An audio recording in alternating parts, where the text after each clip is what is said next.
Hi guys, welcome to the channel. My name's Erin. My name is Elaina.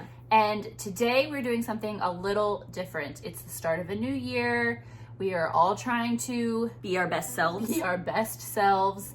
And what better way to do that than have Elaina tier rank all of the self-development books she has read, which is a surprising number of books. Not 30. There were over 30, but I pared it down. You should literally have like the key to life at this point. I do. Don't understand. I have it, and I'm here to tell you Fair. how to get Where it is. Yeah. Okay. So we're gonna do a little tier ranking. There's gonna be 4 tiers. Elena's gonna go through each of the books, tell you which ones are worth it, which ones aren't. So hopefully you can choose the one that would be best suited for you for 2024. That's right. So, like we said, 4 tiers. The top tier is life-changing. These are books that, they're the key to life. You should read these. The second tier is worth your time. Maybe it's not mind-blowing, but it's worth a read, okay? Yeah. Do you want to have your shit figured out or not? Read it.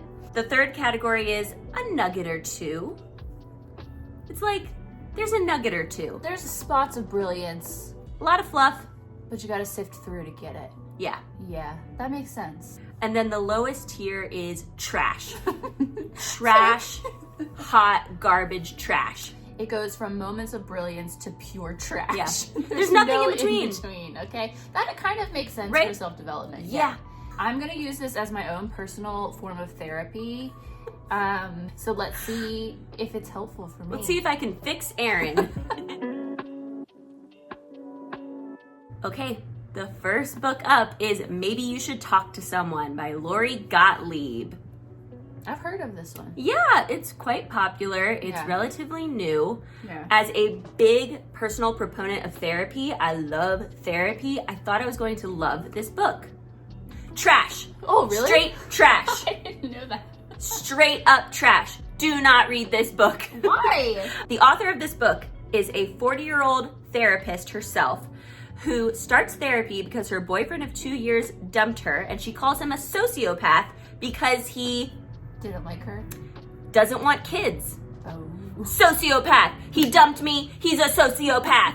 I'm like, you're a therapist. Please don't be throwing around words like that. You should know better. She is incredibly immature and self-centered in this entire book. It's like a memoir, basically.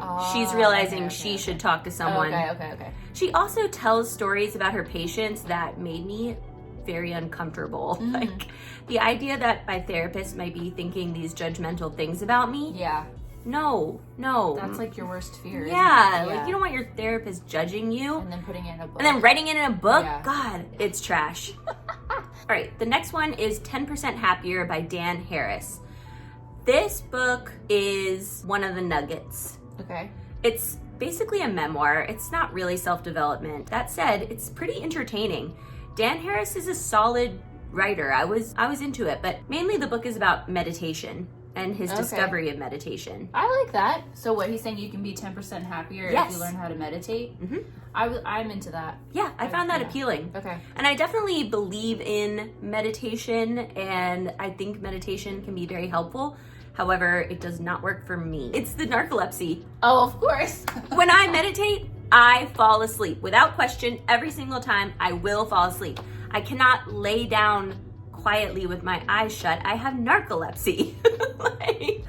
I don't know why you then decided to pick up this book in the first place. Yeah, actually, I didn't know that the that main was the gist secret was to just be- meditation. Yeah, okay. All right, so Nugget.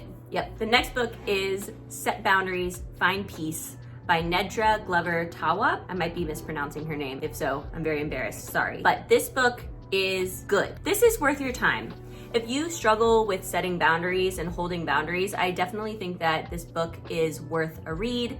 She goes into the origins of boundary setting, why some of us struggle with it. I personally do struggle with setting boundaries, and she provides concrete examples of how to set boundaries in your everyday life that I think are genuinely helpful. I will say one sort of caveat.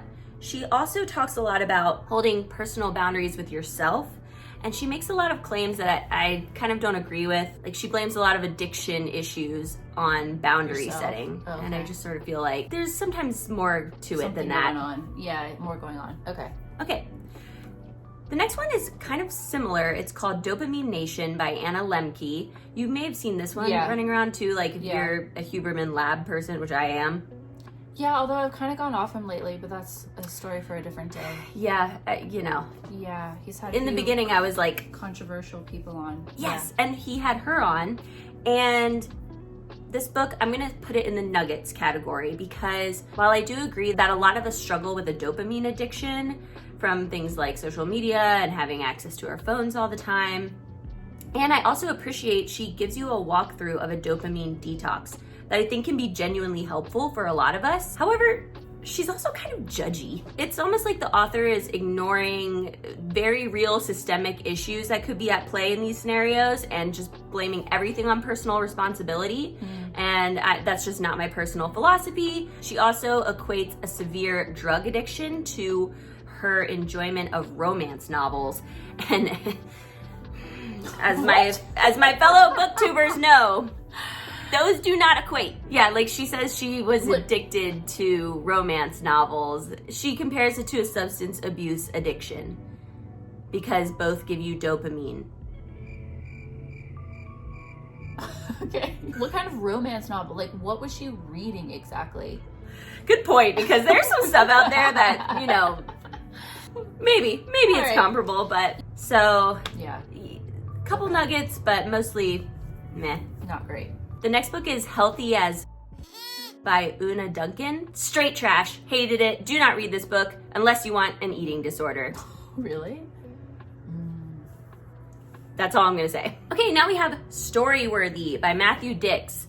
This is good. It's worth your time, okay? Now, this is a stretch for me to include as self-development. The whole book is about how to tell a better story, which might sound like it's only useful for writers, authors, you know, but it's actually useful for anyone because he gives you like exercises and strategies that you can apply even when you're telling a story like to your spouse at the end of the day, to your coworkers at work. It just helps you. It's a social tool. Yes, a social tool. And when I was reading it, I was not blown away, but it's been a couple years and I still think about it. So is it like a practical guide to literally how to tell a better story? Yes. How to frame your story? And okay. And he's an expert. He has won like a gajillion storytelling competitions all over the nation. Okay.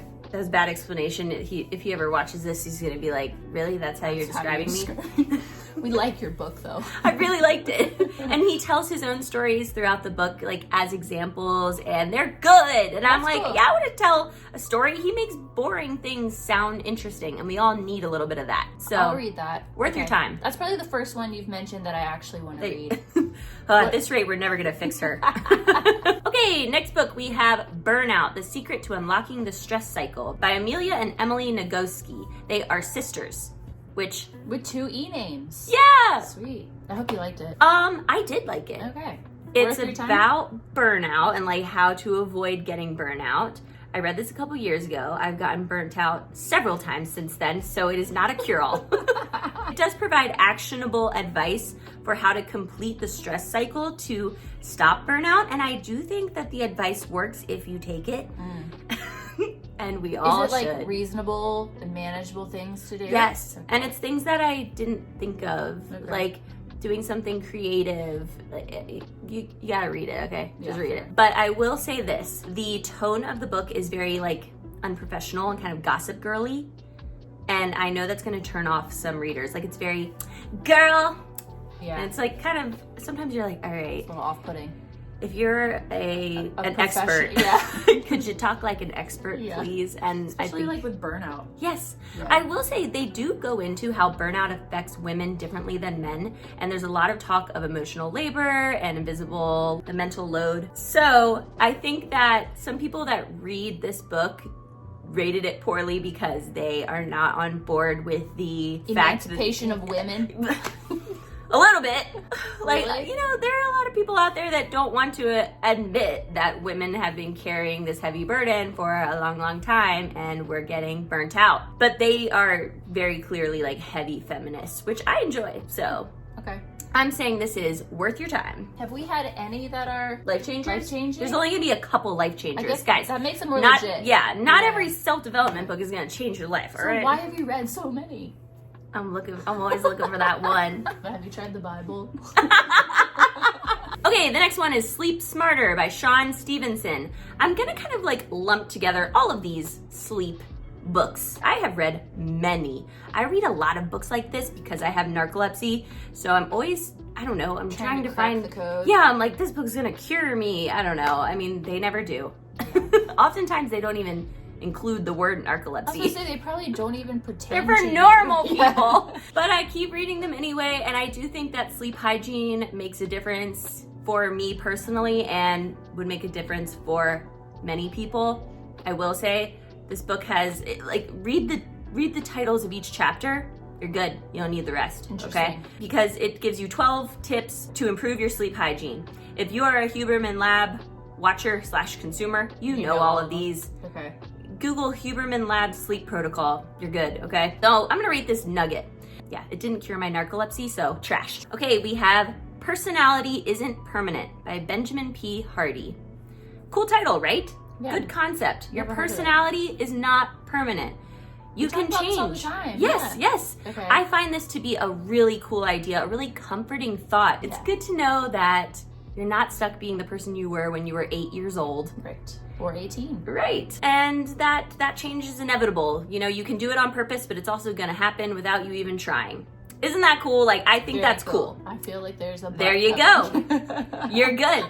I just saved you so much time. I saved you money. Don't read this book. It is trash. It's trash? It's trash. The title is all you needed, guys. The title is all you okay. needed. The whole book is full of like fat shaming, kids these days, diatribes. It's really whiny. It's really condescending. All right. Are you ready for the big one? We got Untamed by Glennon Doyle. Life-changing, life-changing. Aaron introduced me to this one, so. Did I? Yeah, you read it first. Oh, yeah, you're right. See, so I am just ahead of the curve. I know which ones are worth it. It's one of those that's like half memoir, half self-development, but I do think it will change your life and you should read it. Am I saying that Glennon Doyle is my goddess and you should follow her advice to the letter? No. No, but her book genuinely changed my life for the better. So this particular book centers around the end of her marriage and her embarking on this totally new life and new perspective, and how she grapples with how to deal with that with her family and society, and what she's learned in the process, and how she basically is going to move forward in her life. Yes. Don't you think so? 100%. And it's beautifully written. Yeah. There are lessons I look back at from that book all the time. I'll sometimes just reread a certain chapter when I need to remind myself of something or help myself through something. I think every woman should read this book. I highly recommend the audiobook. Get a physical copy too. It's worth it, guys. It really is worth it. You It's will life-changing. highlight quite a lot in it. And she does narrate it, and she does an excellent job. Okay, we got 168 Hours. You Have More Time Than You Think by Laura Vanderkam.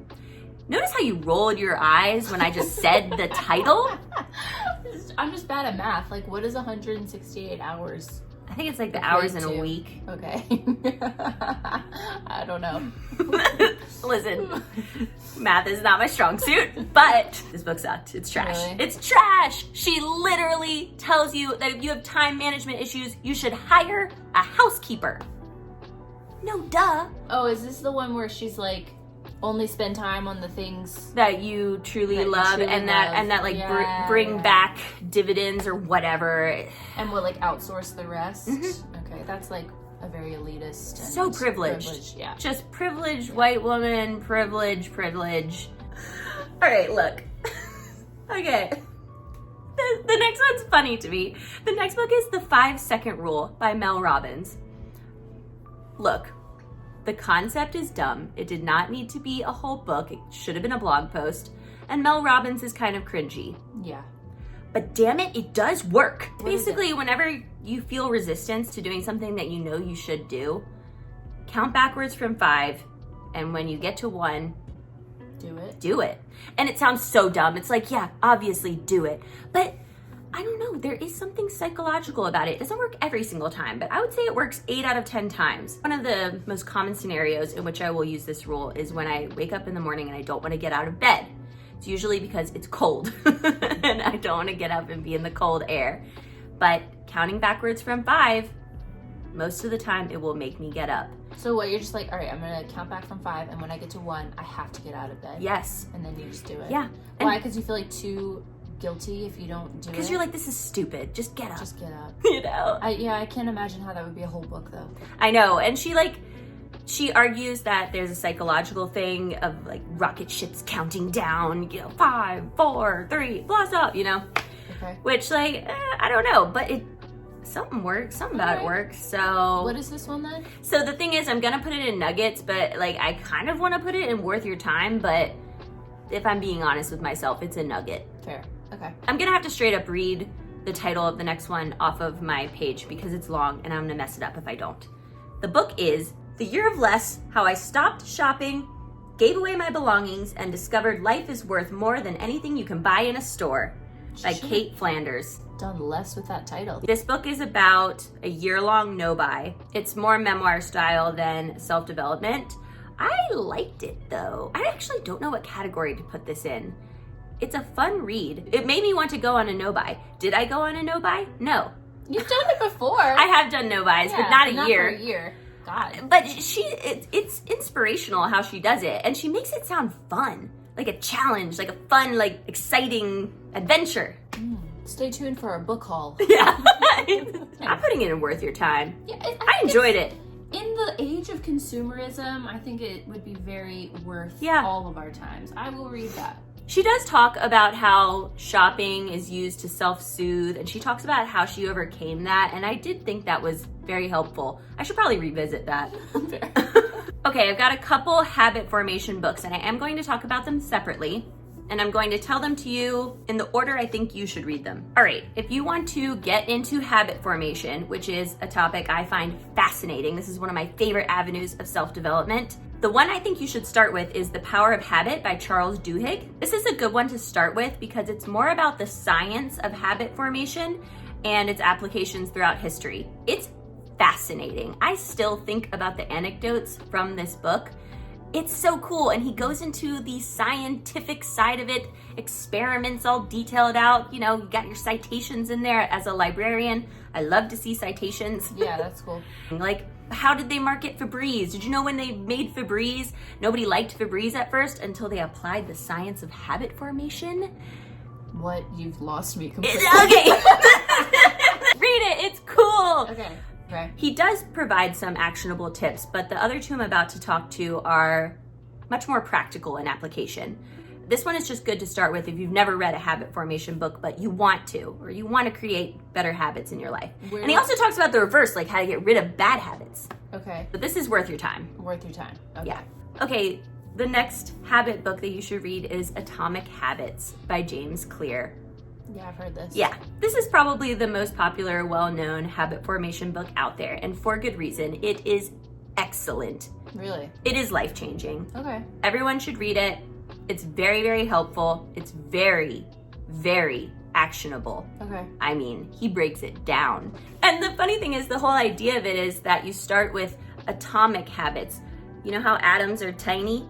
You start with the tiniest version of the habit. So his personal example is he wanted to floss. So he set a goal to floss just one tooth every single day.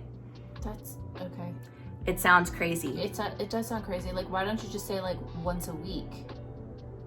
You have to do it every day. Okay. There's something about the science of your brain, and you're trying to create new neural pathways. Right. I'm a scientist, so it sounds legit. I'm like, oh, right. You're right, the neural pathways. Yeah. This is the quintessential habit formation book. Everyone should read it.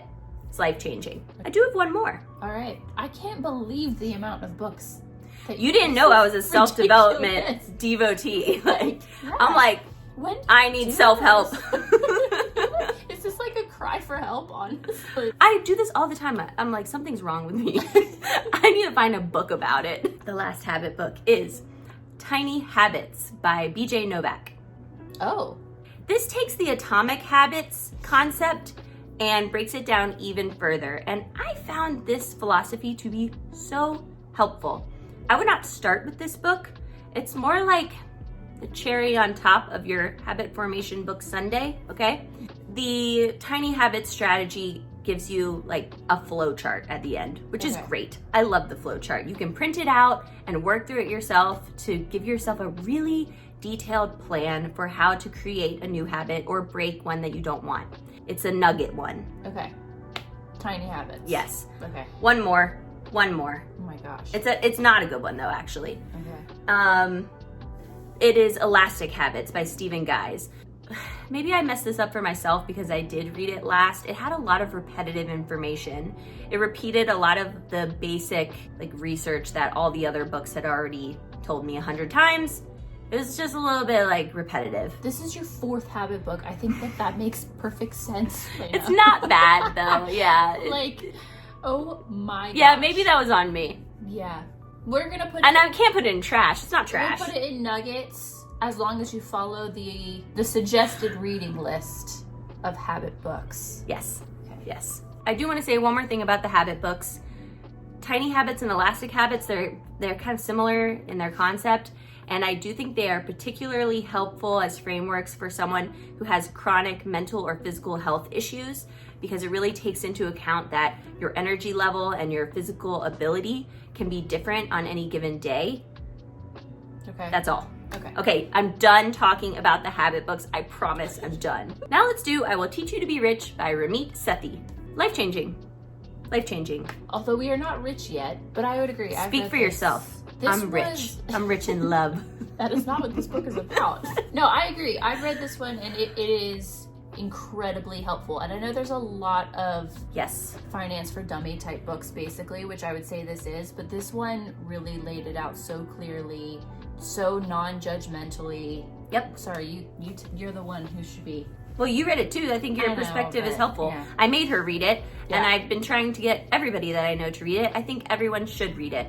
This book actually will develop your financial literacy. I also found it helpful because he is a big proponent of like, spend your money on the things that you actually love and you actually care about, and then really don't spend your money on the things that you don't really love and you don't really care about. And I thought that was so, it totally takes out, it's the nothing, judgment. Yeah. We all know we weren't taught this in school, so look, I do just want to say I have read a lot of other financial literacy books. I didn't put any other ones on this list because they're not even really worth talking about in my opinion. This is the one that you need to read. Okay, the next book, I'm just gonna put Brene Brown. Yeah. Read a Brene Brown book, you should. I think I would probably recommend, you know what, I will recommend Men, Women, and Worthiness. It's really short, so it's gonna get you the information that you need quickly. It is fascinating. It's all about shame and how shame is so detrimental to us on a personal level and also on a societal level, and how the antidote to shame is vulnerability, which I think about all the time, especially nowadays. I think that one's really good. She breaks it down by like society's understanding of gender, which I found particularly useful. It's so interesting. So I think, and it's a short read, you're right, and that like is really necessary sometimes. Yes. I'm putting it in life-changing.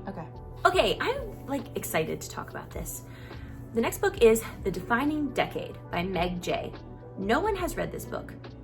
Everyone should read this book when you're in your 20s. Read this book?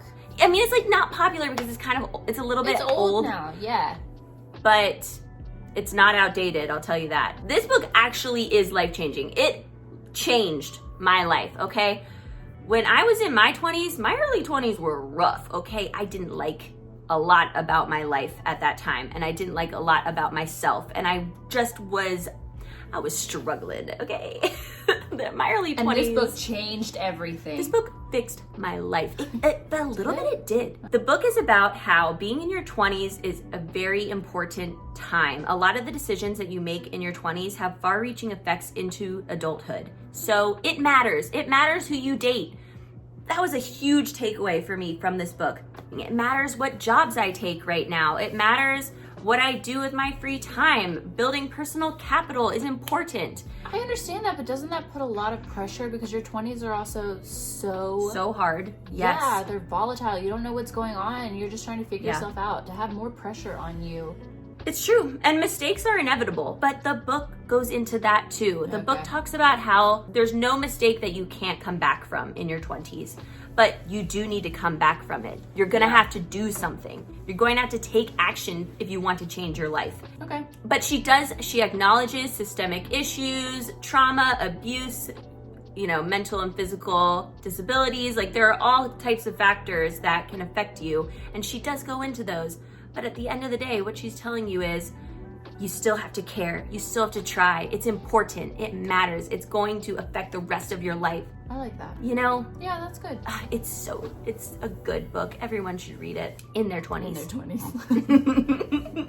This one's not going to be the one that fixes your life, Erin. So, the next book is You Are a Badass by Jen Sincero. How to stop doubting your greatness and start living an awesome life. This book is very popular, and there's a lot of manifesting stuff in here about you need to manifest. And there's a lot of, if you don't get something, it's because you didn't want it bad enough. You have to want it bad enough. And that's just not my personal philosophy. Yeah. I guess I'm going to tentatively put it in trash. Ooh, the first tentative trash. Yeah, I kind of feel bad about it, but it's just, I didn't find it helpful. Okay, the next two I'm going to lump together. So much bleeping out.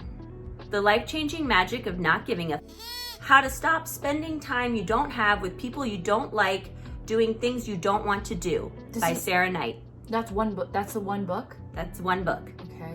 And I'm going to loop it in with The Subtle Art of Not Giving a by Mark Manson. Why? They need to come up with some better titles here. They're all sounding the exact same. Yeah, and guess what? This is boy version and girl version of the same book, and they're both trash. The first one is supposed to be sort of like a parody of The Life-Changing Magic of Tidying Up, the Marie Kondo book, but it's like, declutter your mind by not caring about things. Caring isn't cool, not caring is cool. They're both about that. This makes sense. But then the Mark Manson one is just like, has some like objectification of women, and they both have like a lot of cringy name dropping. Girl version and boy version of the same trash book. Okay, next I'm going to do a classic in the self-development sphere, and that is Getting Things Done by David Allen. This is a book straight up about productivity, and it's a mainstay of the productivity sphere. Everybody knows the David Allen GTD method. Well, it's not life-changing, I'll tell you that. Okay. But it is good.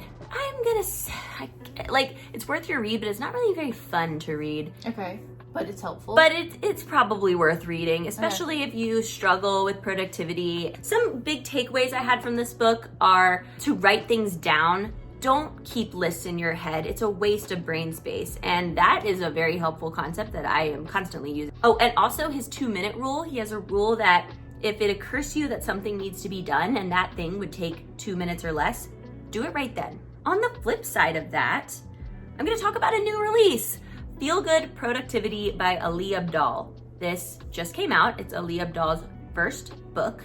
He is a famous YouTuber. I'm sure you have heard of him. And I pre-ordered his book.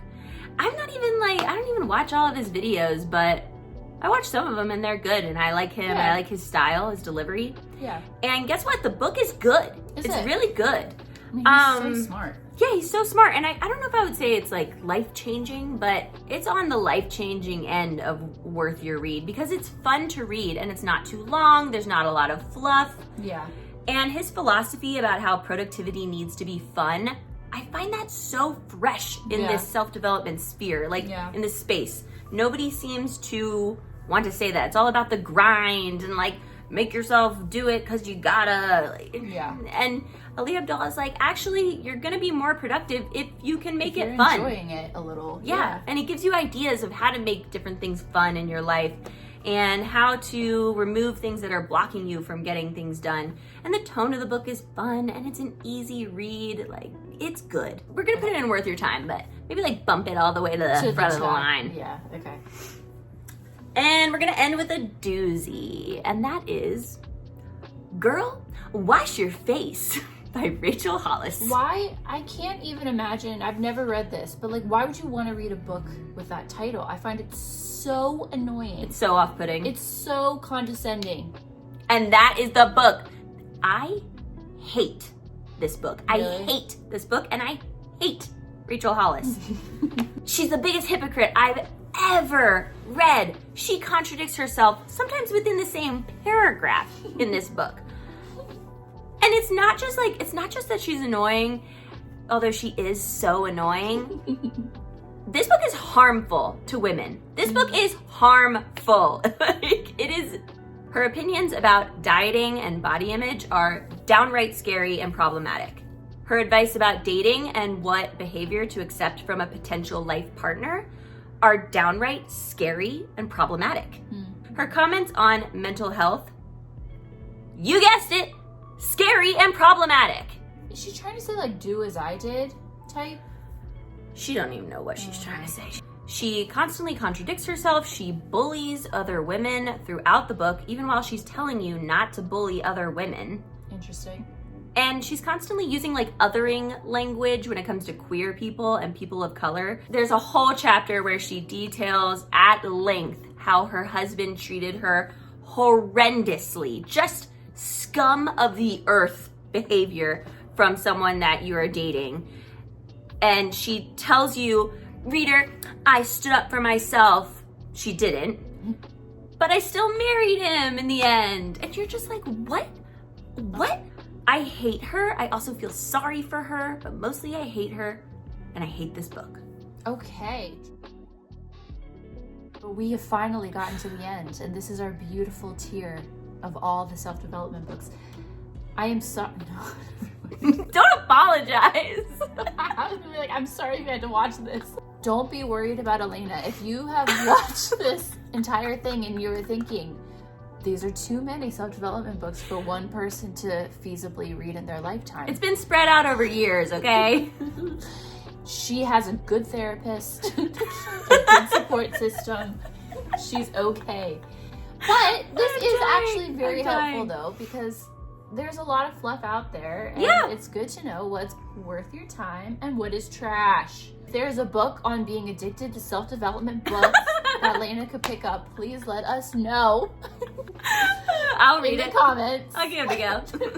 If you liked this video, please like this video. I think that's all I have. I mean, she doesn't even know what to say right now. Like, my head is spinning right now. Because I've just fixed all of your life. I truly did not know that's how many books you had read in this. Okay, I mean, anyway, I'll get over it. Yeah. Any words to sum up this? At the end of the day, you don't need any of these books. You should go to therapy.